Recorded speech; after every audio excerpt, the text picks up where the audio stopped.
Do you think Halloween is just fiction? A movie designed to scare you? Popcorn thrill. A mask. A knife. A soundtrack. What if I told you that Michael Myers' mask hides something real? A story buried for decades. A story so dark that even Hollywood flinched. Blood, cults, disappearances, and a boy with empty eyes. It all began in 1962, in a quiet town called Russellville, Illinois, a place where nothing ever happened, or so people thought. One crisp October night, the police were called to a small home at the edge of town. When they arrived, they found the front door locked from the inside. The windows were sealed. There were no footprints outside in the frost. No signs of a break-in. Inside was carnage. An entire family, mother, father, 2 daughters, slaughtered.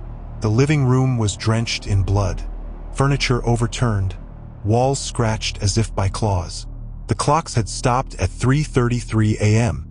There was only one survivor, a 6-year-old boy named William Thorne. They found him outside in the backyard, drenched in his family's blood, gripping a butcher knife too big for his small hands. His eyes were vacant, like a doll's. He didn't cry. He didn't move. When an officer knelt down and asked him what happened, William turned his head slowly and whispered, "The man in the mirror told me to." The phrase chilled every officer on scene. Years later, some said they could still hear the tone of his voice in their nightmares. There was no evidence to charge him. The house was locked from the inside, no fingerprints but his own. Instead, William was sent away to St. Marcus Psychiatric Clinic, an old Gothic building perched on a hill, its hallways echoing with screams. In the region, locals called it the grave above ground. For years, William didn't speak. He wouldn't play with toys. He wouldn't respond to his name. He only drew hundreds of pages filled with the same image over and over. A blank face, a white mask, dark pits for eyes. Doctors assumed it was symbolic of his trauma. They were wrong. By 1969, William was still institutionalized. That year, psychiatrist Dr. Leonard Mathis, a rising star in criminal psychology, took over his case. Mathis spent months poring over William's drawings, trying to decipher the meaning. He noted strange patterns, sigils hidden in the sketches, shapes resembling ancient symbols of Samhine. Then, on an October night, William finally spoke again. He looked up from his paper and whispered, "When the moon bleeds, he will return." Hours later, the psychiatric wing erupted in flames.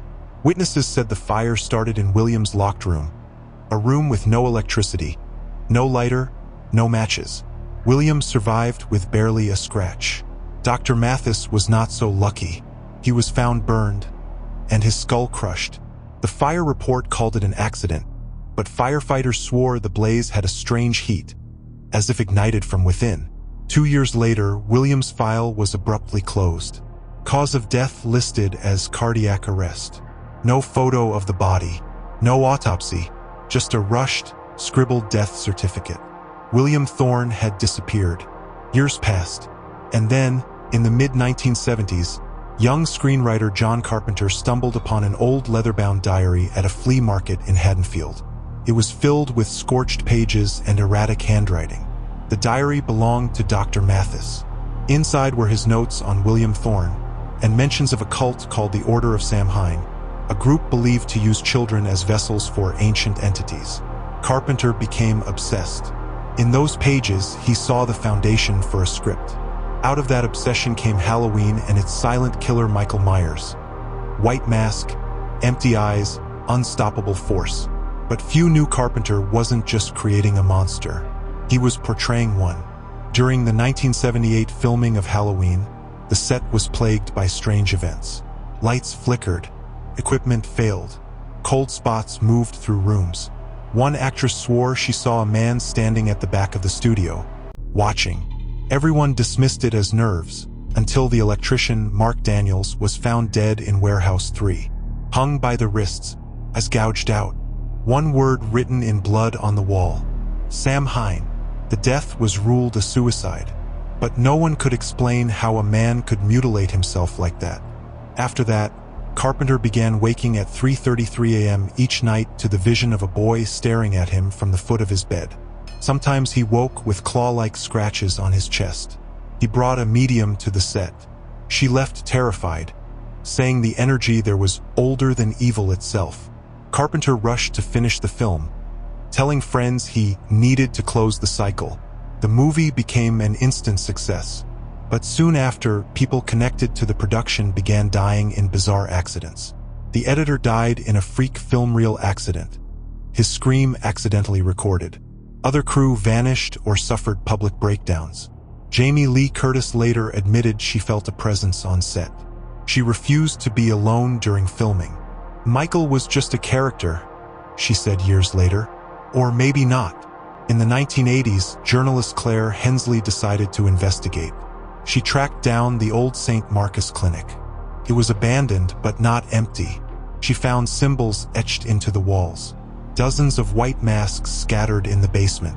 In the center of the room sat a restraint chair, its arms gouged with deep fingernail marks.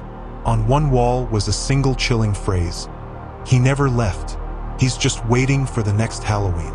Claire recorded everything and sent the tapes to her station. Before they could air, she vanished.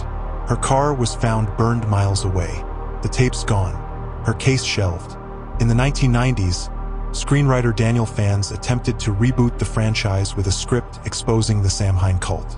He began receiving anonymous threats and abandoned the project. Later he said in an interview, "What I wrote came from a dream or a nightmare." Fans began noticing strange things in the original film. The mask's reflection appeared to subtly change expression in certain scenes. An online theory emerged. Every Halloween, someone watching could be marked, chosen as the next vessel. 2007, San Diego Comic-Con. A cosplayer dressed as Michael Myers stood motionless in the same spot for over 6 hours. When security approached, he fled. A guard was later found dead in the bathroom. Knife never found. The man never identified. 2018, Blumhouse. A backstage photo leaked. Zoom in, a 6-year-old boy identical to William Thorne watching the set. The image vanished from the internet within hours. Occult scholars began calling Michael Myers the Veil Keeper, an entity that lives between worlds, crossing from the dead to the living on Samhine, or as we call it, Halloween.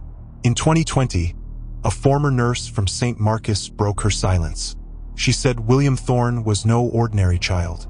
He knew the names of those who would die. He whispered details of their deaths. Sometimes he spoke in languages no one recognized. She disappeared 2 months after the interview. Even Halloween Kills had a deleted scene where Michael looks into a mirror and sees a boy staring back. The director cut it, saying it made no sense. The editor swears the scene was filmed because something similar happened on set during a break. In 2021, at a press conference, someone asked John Carpenter about William Thorne. He went pale and said, "Some stories should never be told. Some ideas don't come from within us. They find a willing body to obey." Among fans, the most feared theory is the Myers cycle. Every 40 years, the spirit returns, seeking new eyes. 1962, 2002, 2042. Until then, it wanders among masked faces, waiting for recognition. What if the obsession with horror movies isn't random? What if it feeds him? Fear as fuel, fiction as camouflage. What if every time you watch Halloween, he gets closer? In the lost files of St. Marcus Clinic was a final handwritten phrase. "It's not evil that wears the mask. The mask is the evil." In 2022, a group of urban legend hunters broke into the old Russellville Clinic. They found fresh blood on the walls.